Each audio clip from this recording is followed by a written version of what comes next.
Pesquisa eleitoral, né? Lula oscila 2 pontos para cima e Jair Bolsonaro se mantém estável em mais uma pesquisa IPEC sobre a corrida ao Palácio do Planalto. No primeiro turno, o petista aparece com 46% das intenções de voto contra 31% do presidente que concorre à reeleição pelo PL. Na semana passada, Lula tinha 44% e Bolsonaro os mesmos 31%. Margem de erro é de 2 pontos percentuais para mais ou para menos. Ciro Gomes, do PDT, passou de 8% para 7%. Simone Tebet, do MDB, se manteve com 4%. Felipe Dávila, do Novo, Soraya Tronic, do União Brasil, tem 1% cada. E os demais candidatos não pontuaram são eles: Vera Lúcia, do PSTU, Emael, da Democracia Cristã, Leonardo Péricles, do Unidade Popular, Sofia Manzano, do PCB e Padre Kelmon, do PTB. Brancos e nulos somam 6% e 4% não sabem ou não responderam. Em um eventual segundo turno, o ex-presidente Lula venceria Bolsonaro por 53% a 36%. E daqui a pouco todos os detalhes da pesquisa IPEC aqui na Band News FM. Importante dizer que a pesquisa já mede com alguma segurança os efeitos, ou a ausência deles, né, do feriado de 7 de setembro na campanha eleitoral. Porque foi uma pesquisa feita exatamente alguns dias depois dos grandes eventos da quarta-feira passada. Portanto, já deu tempo de maturar na cabeça do eleitor aquilo que aconteceu nos protestos ou nas manifestações de São Paulo, Brasília, Rio de Janeiro. Houve pouquíssimas mudanças nos principais recortes. Entre as mulheres, Bolsonaro até ganhou algum terreno, mas o Lula ganhou mais, né? Entre os pobres, Lula ampliou a vantagem, exatamente entre aqueles que recebem o Auxílio Brasil, a grande aposta de Bolsonaro com o Auxílio Brasil de R$600. Então as notícias são realmente muito ruins para o presidente e muito boas para o ex-presidente, né? Qualquer não mudança para Lula é muito boa, é uma semana a menos e a diferença mantida. Só que mudança houve. Ele conseguiu ampliar, ainda que dentro da margem de erro, a diferença para o atual presidente, tanto na pesquisa espontânea quanto na estimulada e também na simulação de segundo turno. Então daqui a pouquinho a gente traz todos esses números detalhados para você. Na campanha, Bolsonaro se disse arrependido pela primeira vez sobre declarações feitas durante a pandemia. Afirmação feita ontem à noite durante uma entrevista a um podcast de jovens cristãos em São Paulo. Nessa conversa, o presidente voltou a defender bandeiras conservadoras, como a proibição do aborto e o que chama de ideologia de gênero, e admitiu ter errado ao criticar as vacinas e a doença, a Covid-19, com declarações que ficaram marcadas, como virar jacaré e não sou coveiro. Eu me arrependo. Isso. Eu parei de falar com a mídia. Isso. Porque é o seguinte, os caras batiam na tecla o tempo todo, eu não me apercebi que queriam me tirar do sério. Sim. Daí quando começou essa área, você pode ver, o cercadinho agora não é mais lá fora, é lá dentro, só com o povo. Tem jacaré, coveiro, eu lamento. Presidente. Tá? Hoje eu nem falaria jacaré mais. Eu sou ser humano também, eu lamento o que eu falei, não falaria de novo. É bom ouvir não isso. Falaria, não falaria de sim. novo. Você pode ver que de um ano para cá, meu comportamento mudou. A minha cadeira é um aprendizado.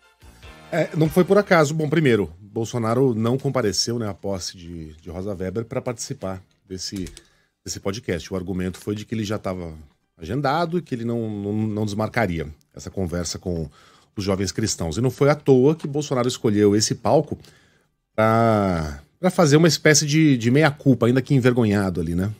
Meia-culpa não muito convicto, mas fez.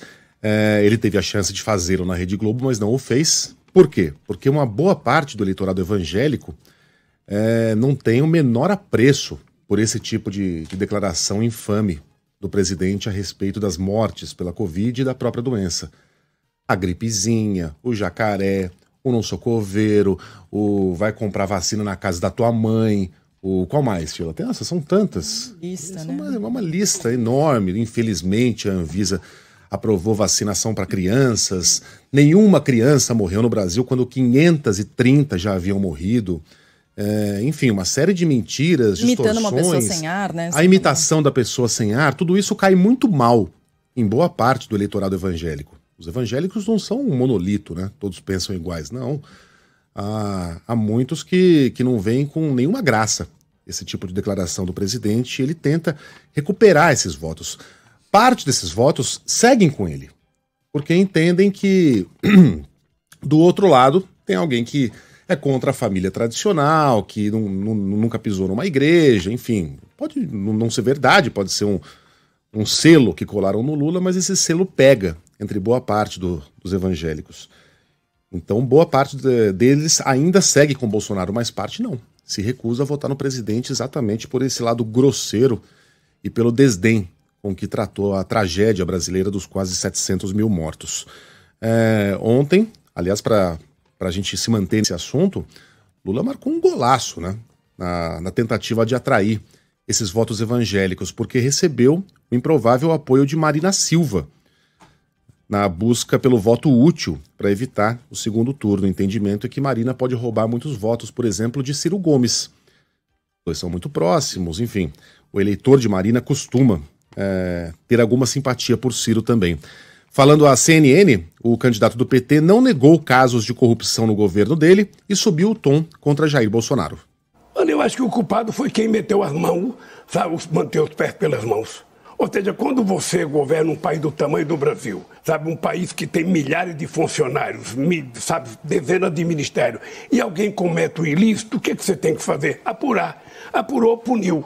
Se a pessoa foi inocente, a pessoa absolvida. Se a pessoa foi culpada, a pessoa paga. É assim que funciona. Esse país precisa de paz para melhorar, e quem pode fazer isso é o presidente da República. É o comportamento dele que dita um pouco as regras do que vai acontecer na sociedade. Esse atual presidente, ele vive disso. Ele vive de provocar, ele vive de instigar, ele vive de desrespeitar, ele vive de ofender ministro da Suprema Corte. Uma leitura diferente da sua, sabe, Megali? Porque, é claro, o apoio de Marina Silva pode ajudar?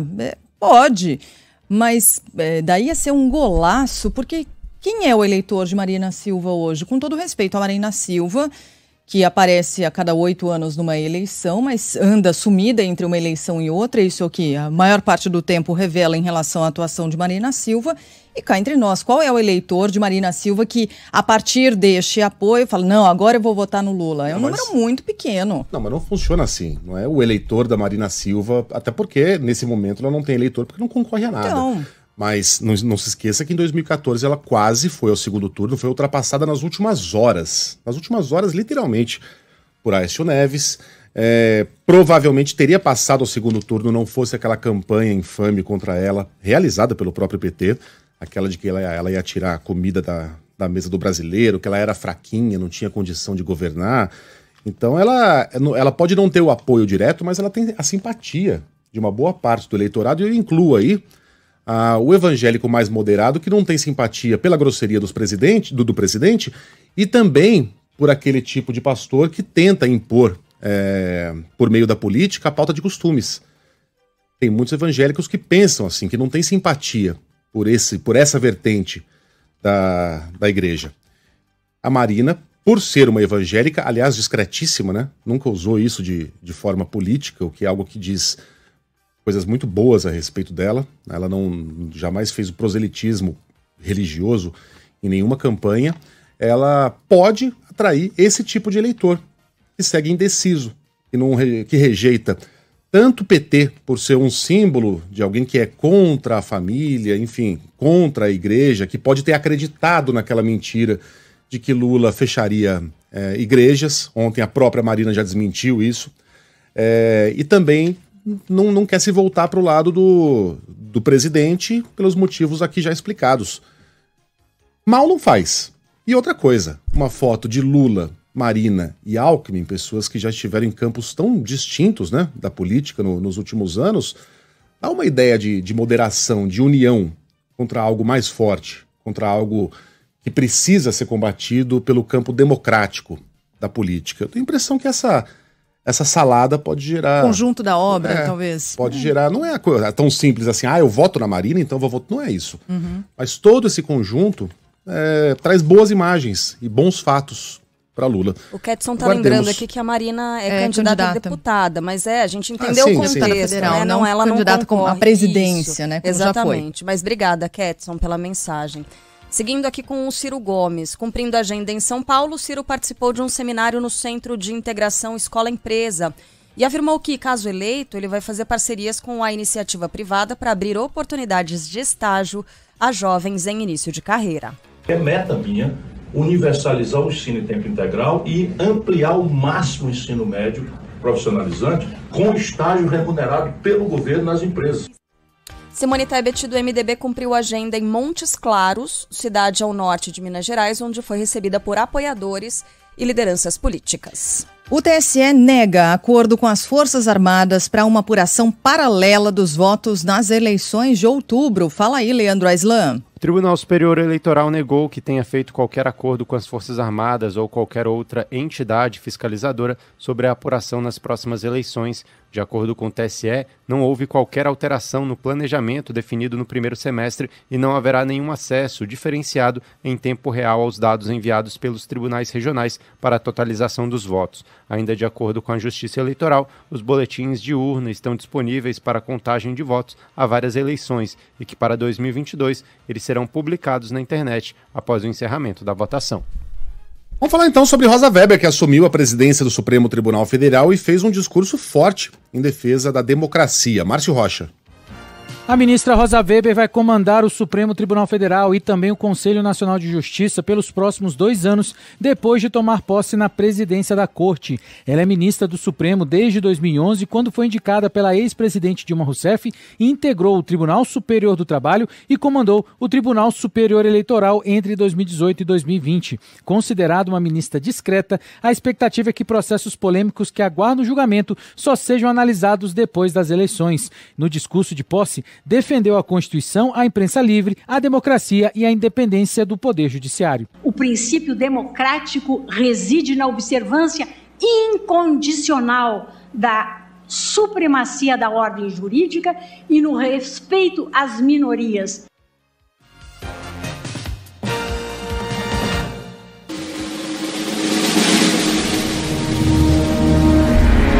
Elizabeth II. A despedida da Rainha do Reino Unido.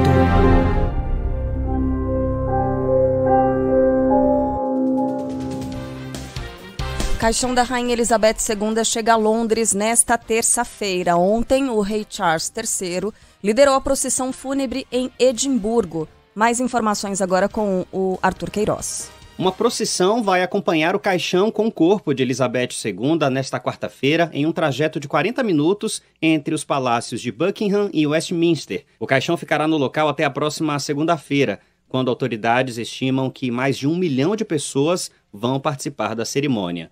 Ontem à noite, uma procissão fúnebre foi realizada em Edimburgo. Com traje militar, o rei Charles III liderou o cortejo a pé, acompanhado pelos 3 irmãos, Anne, Edward e Andrew. Antes, ele cumpriu compromissos oficiais no parlamento. Ele e a rainha consorte, Camilla Parker Bowles, se sentaram pela primeira vez no trono. No discurso, reafirmou que a tarefa de comandar a coroa será pesada e cumprida seguindo a Constituição. I cannot help but feel the weight of history. Sabe o que mais me impressionou? O silêncio. Nessas horas que a gente percebe que o silêncio tem som, né? Uma grande multidão completamente calada tem um som muito característico. Eu só vi isso uma vez, que foi quando... Isso não existe no Brasil, né? O enterro de ninguém. Fosse aqui, a gente tá... Não estou dizendo que é uma coisa ruim necessariamente, mas nós não temos como característica a solenidade. A gente estaria gritando olê, olê, olá, rainha, rainha. É como somos. Mas eu vi isso uma vez no Engenhão, quando, segundos antes do início da disputa dos 100 metros, em que estava o Usain Bolt na Olimpíada de 2016, um estádio inteiro calado. O estádio inteiro calado não fica completamente em silêncio, é um som, é o som do silêncio. Uhum. E era isso que a gente viu o tempo todo, enquanto o féretro se deslocava ontem na Escócia. Muitos símbolos, né? Muitos signos que a gente não conhece, e vai aprendendo a conhecer nesse tipo de cobertura, o que significam os brasões, por que aquele tá ali, por que esse apareceu de repente com uma cor diferente. Muito respeito, né? É muito bonito esse respeito que o povo britânico tem pela Rainha Elizabeth. E algo muito parecido certamente será visto a partir de hoje em Londres. Daqui a pouquinho a gente vai conversar com a nossa Sônia Blota, que está na Europa. Nosso Felipe Killing também, que vai trazer as informações direto da capital da Inglaterra. De volta aqui ao Brasil, depois da gasolina e do diesel, a Petrobras reduz o preço do gás de cozinha. Fala aí, Gabriela Souza. Já está em vigor a queda do preço médio de venda do GLP, que é o gás de cozinha da Petrobras, para as distribuidoras. O quilo passa de R$ 4,23 para R$ 4,03. Com isso, o valor cobrado pelo botijão de 13 quilos passa a ser de R$ 52,34 da companhia para as empresas responsáveis pela distribuição. A queda nos preços vai representar uma redução média de R$ 2,60 a cada botijão de 13 quilos. De acordo com a Petrobras, a queda acompanha a evolução dos preços de referência e é coerente com a prática de preços da empresa. Ainda não há maioria formada no STF sobre a decisão que suspendeu o piso nacional da enfermagem. Rafael Procópio. Segue o julgamento em plenário virtual no Supremo Tribunal Federal da suspensão do piso salarial dos trabalhadores da enfermagem. O último voto proferido na plataforma foi do ministro Edson Fachin, que divergiu do relator do processo, Luiz Roberto Barroso. Com isso, são 5 votos favoráveis para a suspensão até o momento e 3 contrários. Restam ainda votar a nova presidente da Suprema Corte, Rosa Weber, assim como Luiz Fux e Gilmar Mendes. O processo em julgamento é relativo à decisão de Barroso de suspender por 60 dias a efetivação do piso da categoria, aprovado pelo Congresso em junho. O argumento usado foi a falta de explicação dos recursos que serão usados para pagar os profissionais, assim como os possíveis impactos relativos a demissões no setor público e privado. Ainda são apuradas as causas da queda de uma marquise que deixou 4 mortos no estado de Pernambuco. Fala, Cacá Barbosa. A Polícia Civil de Pernambuco inicia as investigações do desabamento de uma marquise em Aliança, município da Zona da Mata Norte do estado. Em nota, a corporação informou que os trabalhos seguem até o esclarecimento total do caso. O acidente aconteceu no último domingo durante os festejos de 94 anos de emancipação política do município. Ontem à tarde, a Prefeitura de Aliança informou que a queda da marquise deixou 4 mortos e não 5. Havia sido informado que Tiago Batista, de 26 anos, teria morrido. Entretanto, o prefeito Xisto Freitas comunicou que ele está internado no Hospital da Restauração no Recife, passou por cirurgia e tem estado considerado grave. Também ontem foram velados e sepultados os corpos de Marli Vitorina Alves de Barros, de 47 anos, da sobrinha dela, Beatriz Alves, de 16, além de Conceição Carla, de 15 anos. A quarta vítima, Corina Pessoa Fernandes, de 77 anos, vai ser velada e enterrada hoje. Mãe e filha que se perderam em mata são encontradas em Minas Gerais. Conta os detalhes pra gente, Tayane Ribeiro. Estão em um hospital em recuperação mãe e filha que haviam desaparecido em uma mata na zona rural de Indaiá, na região central de Minas. Elas foram localizadas ontem com a ajuda de um drone após 4 dias de buscas em uma operação que envolveu equipes da Polícia Militar, bombeiros e familiares.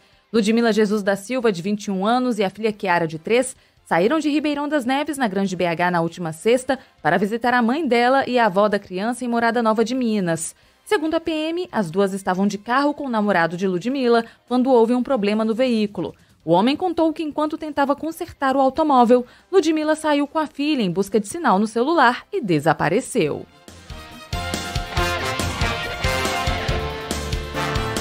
Responsável pela lancha que afundou matando 22 passageiros no Pará deve ser ouvido ainda hoje. Alex Ferreira. As buscas aos desaparecidos do naufrágio de uma lancha vão para o 6º dia nesta terça-feira, na região da ilha de Cotijuba, em Belém, no Pará. 22 mortes já foram contabilizadas e 65 pessoas foram resgatadas com vida, de acordo com a Secretaria de Segurança Pública do Estado. Entre as vítimas, há 3 crianças e um corpo que ainda precisa ser identificado. A lancha Dona Lourdes afundou na última quinta-feira em frente à ilha de Cotijuba, faltando 20 minutos para chegar ao destino final, em Belém. As causas do acidente ainda são investigadas.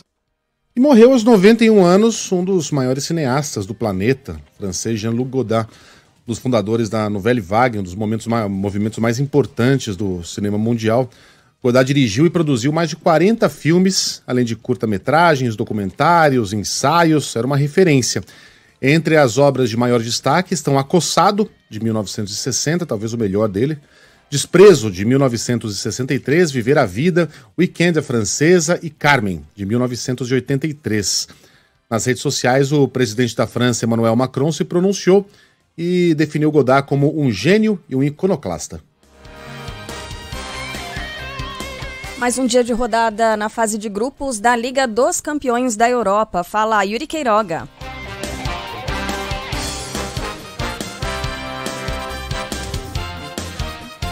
7 jogos abrem a segunda rodada da fase de grupos da Liga dos Campeões da Europa nesta terça. Às 15:15 o Sporting de Lisboa recebe o Tottenham. No mesmo horário, a Inter de Milão visita o Vitória Pilsen da República Tcheca. Às 16:00, pelo mesmo grupo da Inter, acontece o jogo mais esperado da rodada entre Bayern de Munique e Barcelona. Será o reencontro do polonês Robert Lewandowski com o clube alemão, por onde ele se consagrou o melhor jogador das últimas 2 temporadas em eleições da FIFA. O Liverpool, que foi goleado na estreia, terá pela frente o Ajax. O Bayer Leverkusen encara o Atlético de Madrid. O Porto pega o Bruges da Bélgica. E o Eintracht Frankfurt enfrenta o Olympique de Marselha na Alemanha.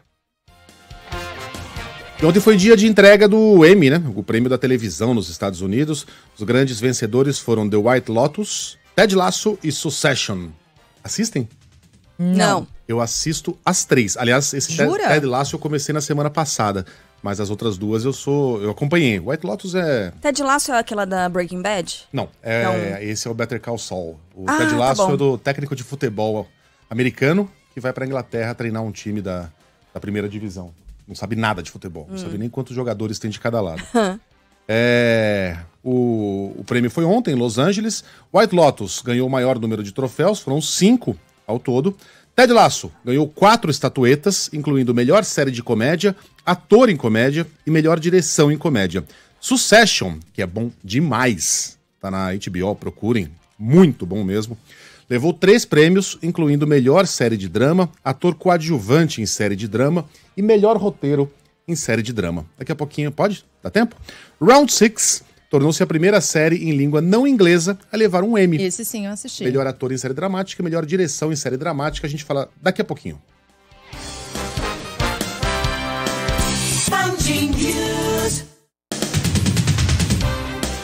Acabou! Muito bem. Acabou. Muito é o bicho, vou te devorar. Bomba. Mistura tudo. Abri a caixa de Pandora aqui, né? Mexe a cadeira. Voa, aviãozinho. 7h25, muito bem-vindo a você que estava acompanhando a propaganda eleitoral gratuita. Foi bom pra você? Ufa. Foi bacana? Ô, delícia. Agora é conosco. Agora a gente toma conta aqui do rádio, mas se você quer entrar mais cedo na programação da Band News FM, é só nos procurar, já sabe, no YouTube, nas redes sociais, no Band Play, lá estamos. Band Play. No Band Play. Lá estamos com a energia, com o alto astral, com as tretas de sempre, tá? Mas é muito bom tê-lo aqui no rádio, porque é o rádio que mora no nosso coração, né? É o rádio. É pra quem nos ouve no rádio que a gente faz essa birosca. Carla Bigato tá na área. Bom dia, Carlinha. Bom dia. Só dando um aviso aqui para os moradores de São Paulo. Daqui a pouquinho a gente vai falar sobre o terminal Parque Dom Pedro, hein? Tem manifestação de motorista e cobrador, então daqui a pouquinho a gente vai trazer a atualização do centro da cidade. Não tem greve, né? Então, não é greve, não. Mas tem uma mobilização risco, diferente. Né? Então deve ter gente acordando agora. Isso. Não tem greve. Não tem greve nem de metrô, nem de ônibus, nem nada disso. Mas tem uma mobilização no centro da cidade, no terminal Parque Dom Pedro. Já mais detalhes. A gente pede uma rápida inserção local aqui, só uma prestaçãozinha de serviço para quem está na maior cidade do Brasil. E Sheila Magalhães? Fala, Sheila. Fala, Megali. Carla, você que nos acompanha, o Walter Gomes mandou. Hoje a Sheila tá ácida com o Megali. Hoje? Hoje? Por falar em ácido, gostou? Ele pergunta, será por causa do pepino? E aí? Eu adorei, gente. Ontem o Luiz Megali trouxe nosso grande conservador, tem se dedicado a esse tema, não é? As conservas. E aí ontem nos trouxe de presente picles, pepino em conserva. Maravilhoso, Megali. Está de parabéns. Bem forte, bem temperado. É assim que eu gosto. Uma delícia. E olha que o seu tá mais que o meu, porque eu fiz um potão pra você, um pote pra Carla e um potinho pequenininho com o que sobrou pra mim. Bem pequenininho mesmo. Tadinho. Mas o meu só tinha água com vinagre, não tinha... O meu tem pimenta, cebola, alho. Tá bem temperado, tá uma delícia. E ontem eu provei o meu. E tava uma delícia. Mas já dá pra abrir. Já dá pra já abrir. Tava forte. Tá. Já tava forte. Fantástico. Eu vou deixar mais um dia, pode? Pode, ué. Tá. Mas a partir de agora Tá liberado. Tá liberado. Aquela batatinha redondinha, assim, também, com temperada, você faz, não? Faço. Mas aquela dá mais trabalho. Aquela tem que fazer mesmo. Não valoriza Essa também. Daí Começa ele cobra. a querer cobrar. Você sabe quando tá a batata no supermercado? Eita. Sabe quando tá o pepino no supermercado? Não faço, mas essa dá trabalho mesmo, porque o caldo, a conserva, né? Você tem que fazer uma série de temperos, pimenta calabresa em pó, tem que deixar ferver. Sério? É, outro nível. O da O pepino é molezinha. Só tem que ferver um pouquinho o pepino e o resto você faz na hora ali. A alquimia você faz na hora. Então bom vamos falar de outros temperos? Vamos. Desses daqui, ó. Em uma semana, a vantagem de Lula sobre Jair Bolsonaro na corrida à presidência da República oscila de 13 para 15 pontos, segundo a mais recente pesquisa IPEC, divulgada ontem. No primeiro turno, o petista surge com 46% das intenções de voto contra 31% do atual presidente do PL. Na semana passada, Lula aparecia com 44% e Jair Bolsonaro com os mesmos 31%. Margem de erro é de 2 pontos percentuais para mais ou para menos. Ciro Gomes, do PDT, variou de 8% para 7% e Simone Tebet, do MDB, se manteve com os 4%. Soraya Tronic, do União Brasil, e Felipe Dávila, do Novo, têm 1% cada. Não pontuaram os demais candidatos, né? Leonardo Péricles, do Unidade Popular, Sofia Manzano, do PCB, Padre Kelmon, do PTB, Vera Lúcia, do PSTU e Emael, da Democracia Cristã. Brancos e nulos totalizam 6% e 4% não sabem ou não responderam. Vamos a alguns recortes da pesquisa. Lula segue liderando no Nordeste, cresceu de 56% para 61%. Bolsonaro tem 22%.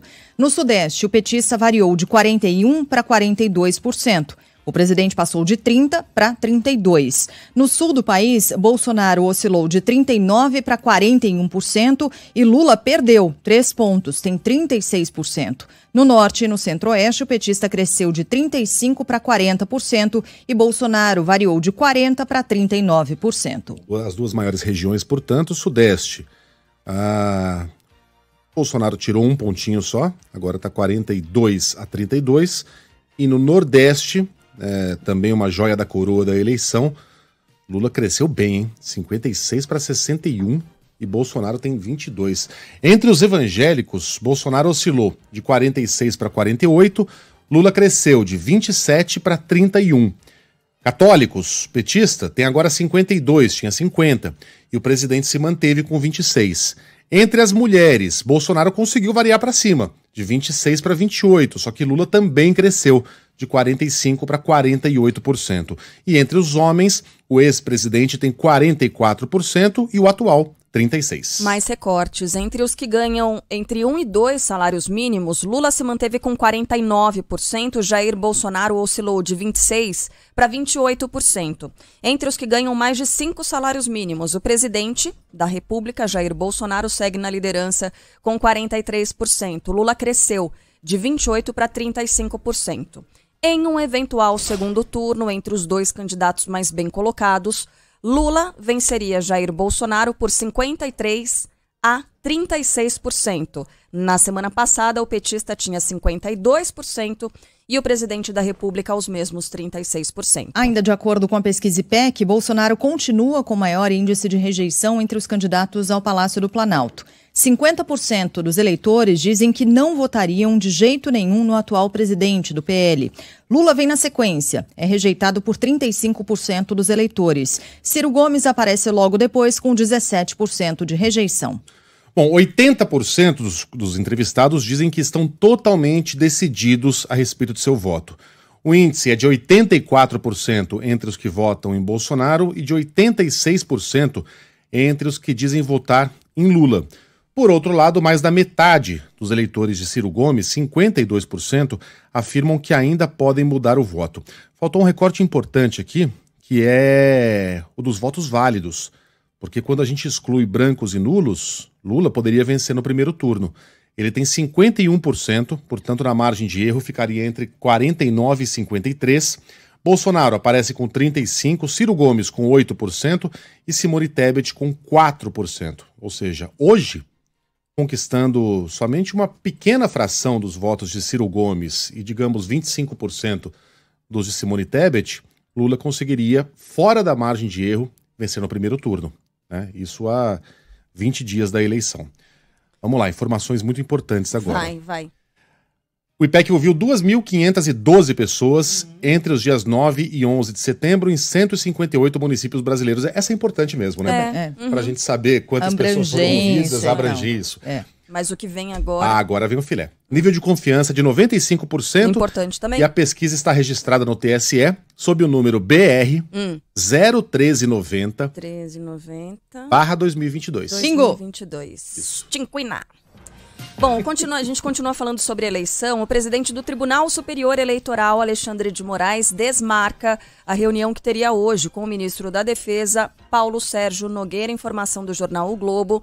A decisão teria sido tomada depois da divulgação de que as Forças Armadas pretendem fazer uma apuração paralela das urnas nas eleições de outubro, algo inédito no Brasil.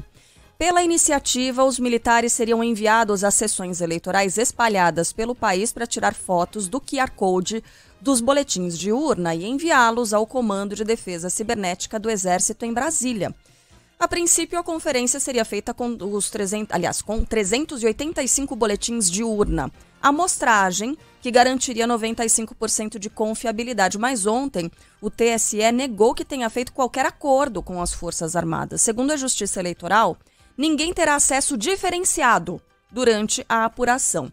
Mas o advogado especialista em direito eleitoral, Alberto Rolo, lembra que qualquer pessoa pode fazer essa contagem, né, pela soma dos boletins de urna.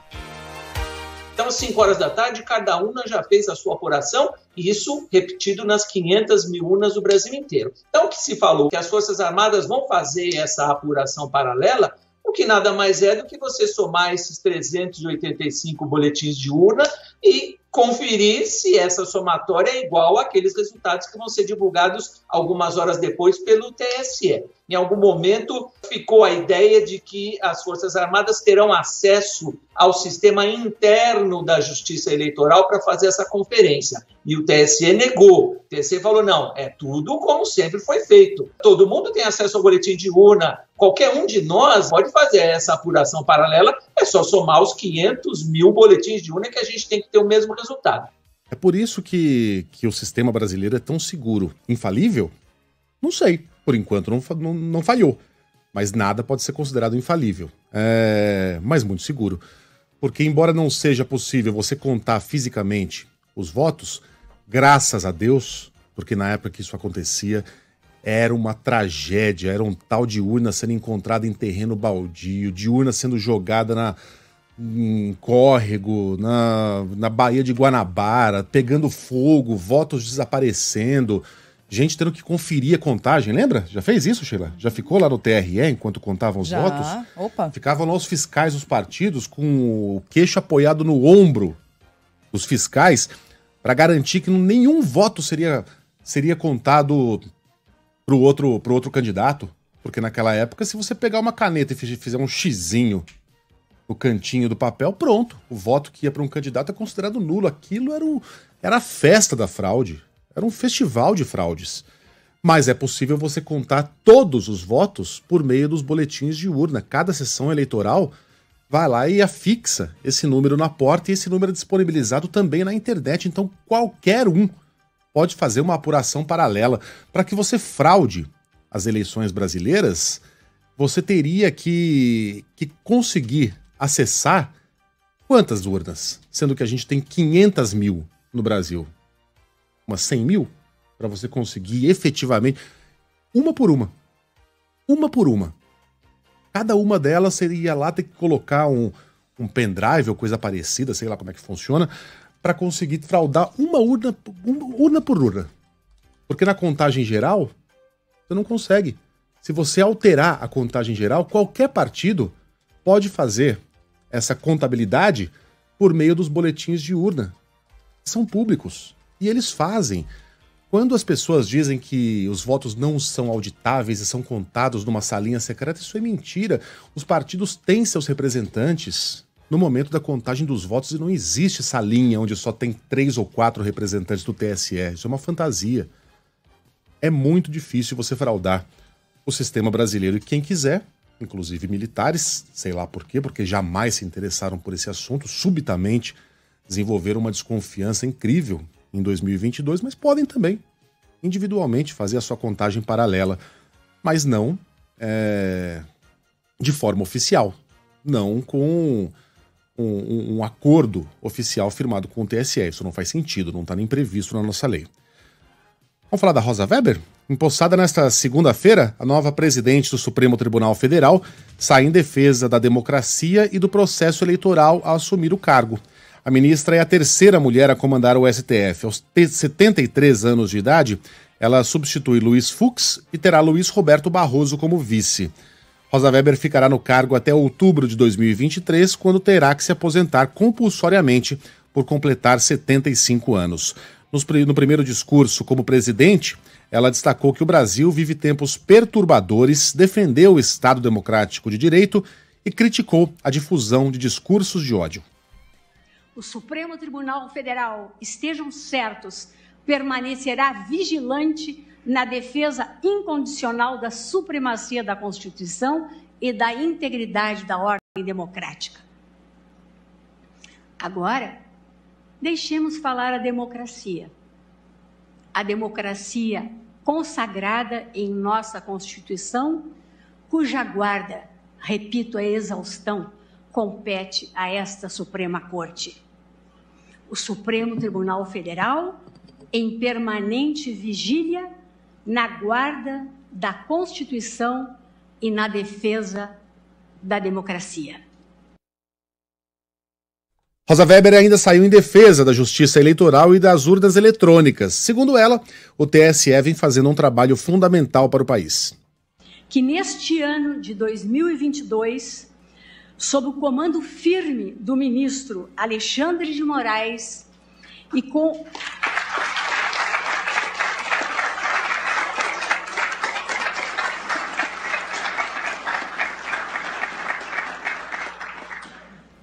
e em estrada competentemente pavimentada pelo ministro Edson Fachin, mais uma vez garantirá a regularidade do processo eleitoral, a certeza e a legitimidade dos resultados das urnas e, em fiel observância aos postulados de nossa Constituição, o primado da vontade soberana do povo, que é a fonte real de todo o poder no âmbito das sociedades estruturadas em bases democráticas.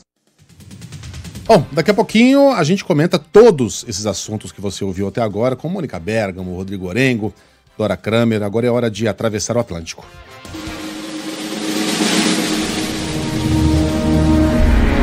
Elizabeth II, a despedida da rainha do Reino Unido.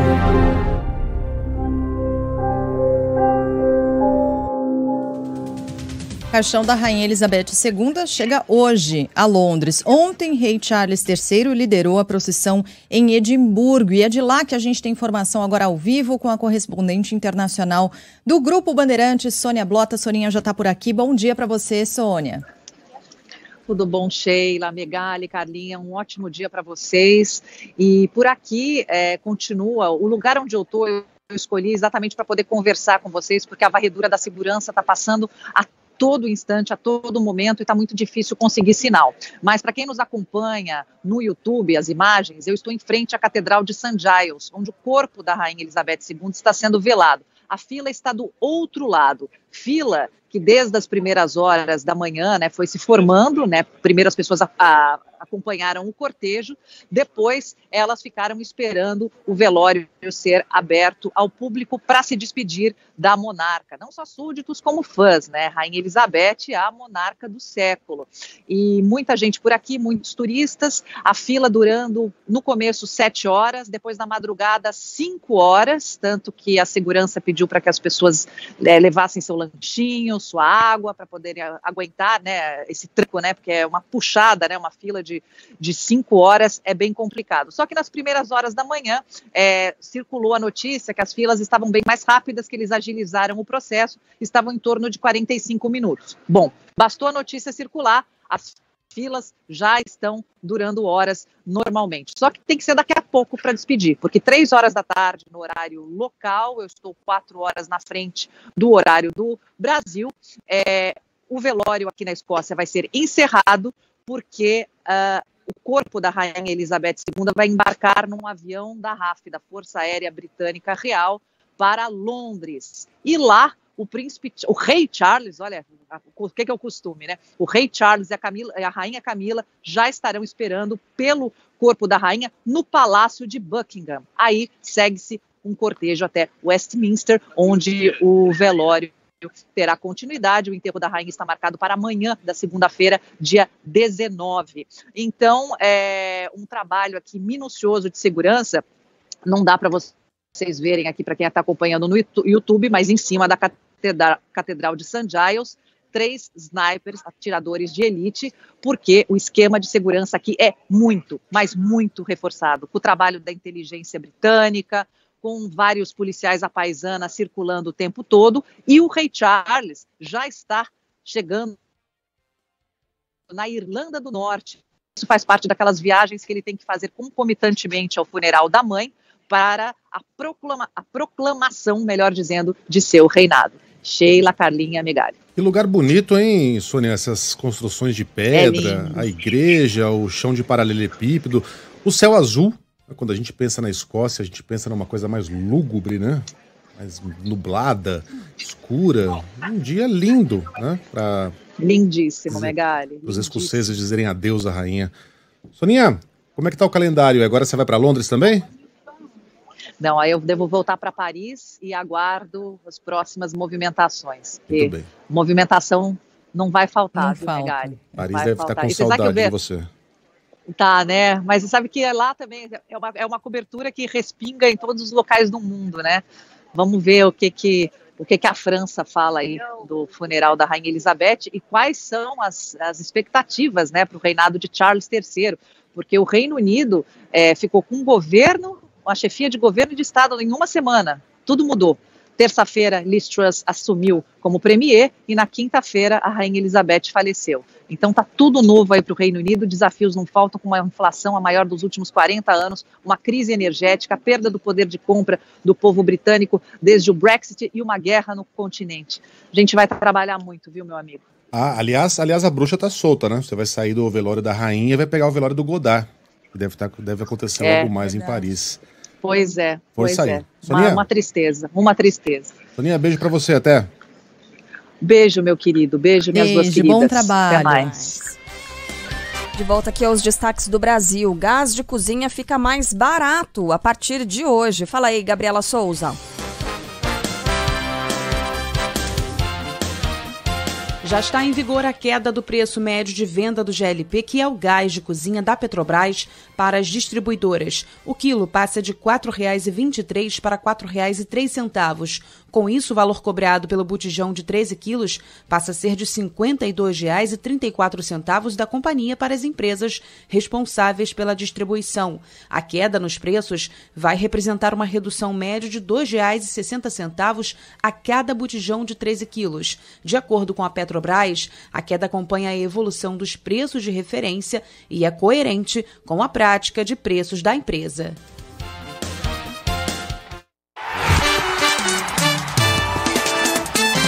Futebol, com Milton Neves. Oferecimento Perdigão. Manda brasa com Perdigão na brasa. Casa do Construtor. Aluguel de equipamentos. Ligue 0800 200 0217. E Sicredi. Conheça a primeira instituição financeira cooperativa do Brasil. Sicredi. Gente que coopera, cresce.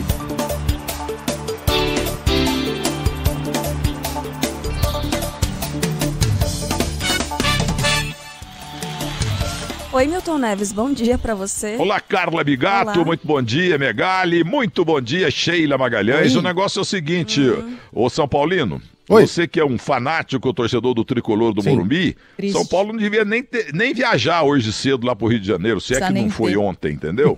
Pra que gastar avião, hotel, comida, almoço, jantar, traslado, pro Flamengo treinar amanhã contra o teu São Paulo. Não, é o time da fé. Não adianta, não precisava nem viajar, eu conheço essa bagaça. E vai ser uns 3-0 pro Flamengo, hein? Você vai ver, porque eu conheço, porque eu joguei, entendeu? E no mais. Bem, gente, quero falar do Santos, porque o Lisca doidamente deixou a Vila. Gostou dessa manchete? Essa eu coloquei no meu blog no UOL. Um grande sucesso, hein? O Milton criativo. O Lisca deixou o Santos doidamente. Ele não tem culpa, coitado. O Santos não tem time. Não se faz omelete com 100 ovos. Não adianta. O Santos não tem time. Não adianta trocar de técnico. Agora estão querendo um argentino aí. Os que saíram, os que chegaram e foram embora, é tudo ruim lá na Vila Belmiro. O problema é que o Santos não tem time, é a grande realidade.